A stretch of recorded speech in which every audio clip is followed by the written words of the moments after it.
दोस्तों बारिश का मौसम शुरू हो गया है और बारिश के मौसम में सारे प्लांट्स पर जब बारिश का पानी पड़ता है तो प्लांट्स बहुत खुश हो जाते हैं, क्योंकि तेज़ गर्मी तेज़ धूप से इन्हें बहुत राहत मिलती है, इन्हें बचाव होता है। वैसे में दोस्तों गुलाब के प्लांट्स में भी अगर बारिश का पानी मिलता है तो बहुत अच्छा ये हो जाता है, ग्रोथ इसकी बहुत ज़्यादा होने लगती है। लेकिन लगातार अगर बारिश का पानी इनको मिलता है तो ये प्लांट्स ख़राब भी होने लगता है। वैसे में दोस्तों बारिश के मौसम में इन्हें ज़्यादा केयर करने की ज़रूरत पड़ती है। तो आज मैं आप लोग के साथ इसके 6 केयर मैं आप लोग के साथ शेयर करूंगी, जो कि अभी हम कर लेंगे। तो हमारे जो गुलाब के प्लांट्स हैं विंटर में भी भर भर के फूल देगा, साइज भी बड़ा होगा और फ्लावरिंग भी बहुत ज़्यादा होती है। तो आज मैं आप लोग के साथ फर्टिलाइज़र भी इसके शेयर करूंगी कि कौन सा फर्टिलाइज़र बारिश के मौसम में दिया जाता है ताकि हमारा जो प्लांट है वो हेल्दी रहे और ढेर सारा फूल देता रहे। तो चलिए दोस्तों वीडियो को बने रहिएगा और 6 टिप्स मैं आप लोग के साथ शेयर करूंगी, जो कि करके हम अपने प्लांट्स को बहुत ही हरा भरा रख सकते हैं। फूलों से लदा रहता है हमारा गुलाब का प्लांट। तो वीडियो को लास्ट तक बने रहिएगा। वीडियो पसंद आए तो लाइक शेयर कीजिएगा, मेरे चैनल पर नए हैं तो सब्सक्राइब भी कर लीजिएगा बेल आइकन घंटी के साथ। नमस्कार दोस्तों, कैसे हो आप सब? आई होप आप सब बहुत अच्छे होंगे और अपने अपने कामों में मस्त और व्यस्त भी होंगे। तो अपने चैनल गृह वाटिका में आप सबका बहुत बहुत स्वागत है।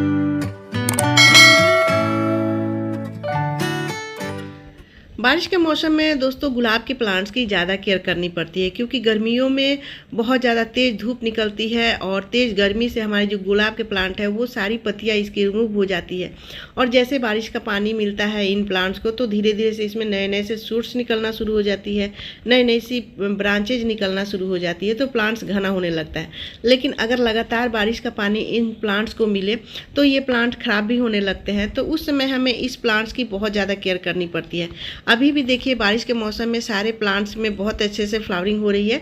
साइज थोड़ा छोटा छोटा हो जाता है लेकिन फ्लावरिंग हमेशा होती है। गर्मियों में भी मेरे प्लांट्स में बहुत ज़्यादा फ्लावरिंग होती थी, क्योंकि गर्मियों में भी मैंने इसकी केयर की थी। इस प्लांट्स को मैंने बहुत तेज़ धूप से बहुत गर्मी से बचा के रखा था।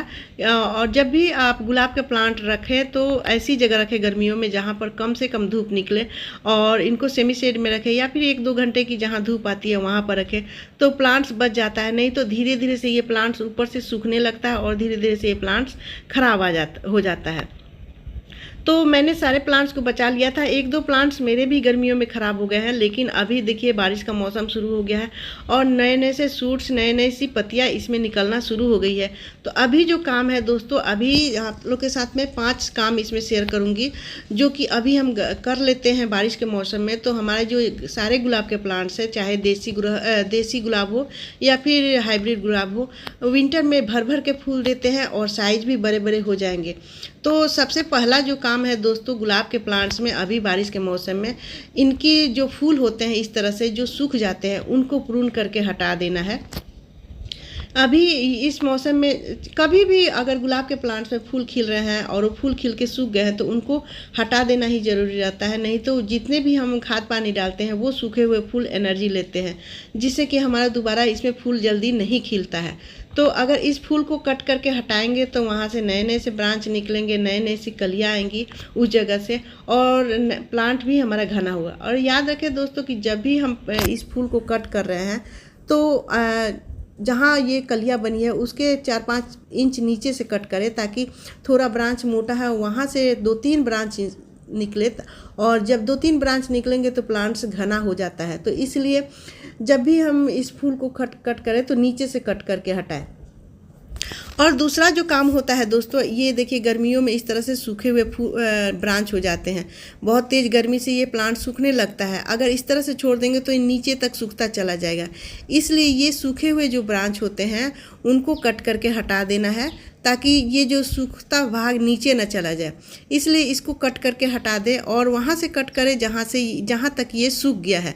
ज़्यादा डीप कट ना करने, नहीं तो ये प्लांट में फंगस लग जाता है ज़्यादा डीप करने से, क्योंकि अभी बारिश का मौसम चल रहा है और बारिश के मौसम में इनमें ज़्यादा फंगस लगने का चांस रहता है। इसलिए ऐसे इनको वहाँ से काटें जहाँ से इनके ब्रांच सूखे हुए हैं। जहाँ से हरा ब्रांच रहता है वहाँ से इस तरह से ब्रांच निकलना शुरू हो जाते हैं। तो सूखे हुए ब्रांच को कट कर दे। इससे दोस्तों एक तो प्रूनिंग भी हो जाती है, क्योंकि अभी हमें हार्ड प्रूनिंग नहीं करनी है, तो इनको सॉफ्ट प्रूनिंग करना ज़रूरी है। तो जब सूखे हुए ब्रांच हटा देंगे तो वहाँ से सॉफ्ट प्रूनिंग भी हो जाती है। ये देखिए, ये गर्मियों में मेरा प्लांट थोड़ा ख़राब हो गया था, लेकिन इसमें ब्रांच भी निकलना शुरू हो गए हैं, तो इनको मैं सॉफ्ट प्रूनिंग की हूँ और वहाँ से देखिए ब्रांच निकलना शुरू हो गए हैं। तो इस तरह से सॉफ्ट प्रूनिंग कर दे जहाँ जहाँ से प्लांट सूखना शुरू हो गए हैं। और हार्ड प्रूनिंग करने के लिए दोस्तों इसका अभी सही समय नहीं है, क्योंकि सितंबर अक्टूबर में इसकी हार्ड प्रूनिंग करते हैं और उसमें हम बहुत सारे खाद वगैरह देते हैं, मिट्टी चेंज करते हैं, जिससे कि हमारा प्लांट की ग्रोथ ज़्यादा तेज़ी से होने लगती है। अभी हमें इसी तरह की सॉफ्ट प्रूनिंग करने की ज़रूरत है। और दोस्तों तीसरा जो काम होता है वो होता है इनके अनवांटेड ब्रांच। इनमें अनवांटेड ब्रांच बहुत ज़्यादा निकलते रहते हैं, खासकर देसी गुलाब में तो नहीं, लेकिन हाइब्रिड जितने भी गुलाब हैं दोस्तों उनमें बहुत ज़्यादा अनवांटेड नीचे से प्लांट्स निकलने रहते हैं, जिससे कि सभी लोगों को पहचान नहीं हो पाती है। तो वो पहचानना बहुत आसान है, क्योंकि उसमें फूल नहीं खिलते हैं। ये देखिए ग्राफ्टेड जितने भी प्लांट होते हैं यहाँ से ग्राफ्टेड है, और जितने भी ग्राफ्टेड प्लांट है उसके नीचे से ही ये ब्रांच निकलना शुरू होते हैं, उसके ऊपर नहीं। तो ये देखिए ये 2 ब्रांच मेरे निकले हुए हैं और मुझे देखने में गलती हो गई है, मैंने ध्यान नहीं दिया, तो ये थोड़े बड़े बड़े भी हो गए हैं। अगर छोटे हैं उसी समय कट करके हटा देंगे तो ये जल्दी नहीं निकलते हैं, लेकिन जब बड़े हो जाते हैं तो इनको कट करके हटाना भी मुश्किल होता है, और जब हम कट करके हटा देते हैं तो वहाँ से फिर से ये पनपना शुरू हो जाते हैं। तो देखिए इस तरह से पहचान में आ जाता है। इसके ऊपर जो होती है बिल्कुल करली पत्तियाँ होती है, इसमें फूल बिल्कुल भी नहीं खिलते हैं। तो ये बहुत ज़रूरी है दोस्तों, इनको हटा देना, नहीं तो ये प्लांट में फूल खिलने ही नहीं देते हैं। और दोस्तों चौथी जो काम है वो है मिट्टी।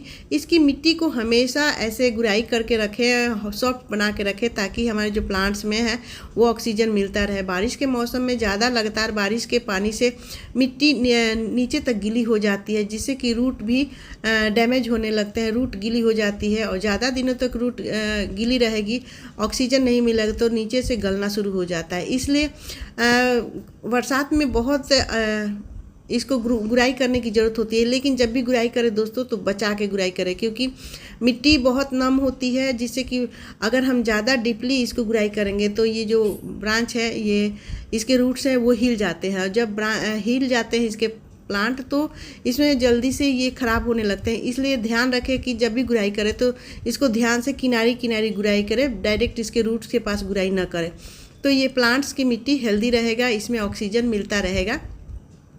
तो ये 4 काम तो ज़रूरी करना ही है दोस्तों। इस तरह से गुलाब के प्लांट्स हेल्दी होते हैं, क्योंकि उनको ऑक्सीजन मिलते रहता है रूट्स को। अगर रूट्स को ऑक्सीजन मिलेगा तो प्लांट्स भी हेल्दी होगा, नए नए से सूट्स, नई नई सी ब्रांचेज निकलेंगी, जिससे कि प्लांट्स हरा भरा रहेगा। बारिश के मौसम में ये सारे काम तो करना ज़रूरी ही होता है दोस्तों, लेकिन हमारे जो गुलाब के प्लांट्स हैं उसमें फंगस भी बहुत ज़्यादा लगते हैं बारिश के मौसम में। ये मिलीबग्स का अटैक ज़्यादा हो जाता है। तो ये 5वां जो काम है दोस्तों, इन मिलीबग्स को हटाना होता है। वैसे तो आप अगर हमेशा केयर करते हैं तो ये मिलीबग्स का अटैक नहीं होता है, किसी किसी प्लांट्स में हो जाता है, गुलाब के प्लांट्स में।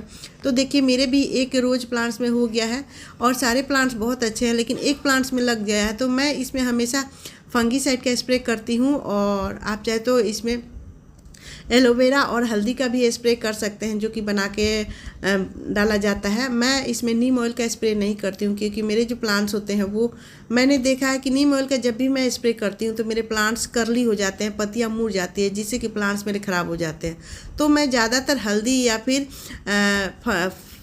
फंगीसाइड का ही स्प्रे करती हूँ। इससे ये मेरे प्लांट्स हरे भरे और हेल्दी रहते हैं, नए नए से सूट्स निकलते हैं।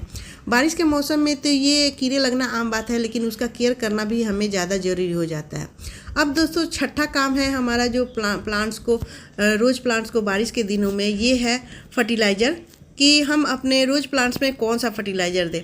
तो रोज़ प्लांट्स में दोस्तों बारिश के मौसम में भूल के भी लिक्विड फर्टिलाइज़र ना दें, क्योंकि लिक्विड फर्टिलाइज़र अगर हम डालते हैं तो वो हमारा पानी के साथ निकल जाता है, ड्रेनेज सही रहता है तो वो अक्सर निकल जाता है। जब बारिश का पानी उस पर पड़ता है तो वो नीचे से निकल जाता है। इसलिए हमें ये सॉलिड खाद देना है। और सॉलिड खाद में भी दोस्तों देखिए ये 5 तरह के मैंने फर्टिलाइज़र लिए हैं और ये सबको मिक्स करके मुझे देना है। तो यहाँ पर देखिए मैंने ये हल्दी लिया है जिससे कि हमारे प्लांट्स में फंगस नहीं लगता है, तो हल्दी एंटीसेप्टिक है।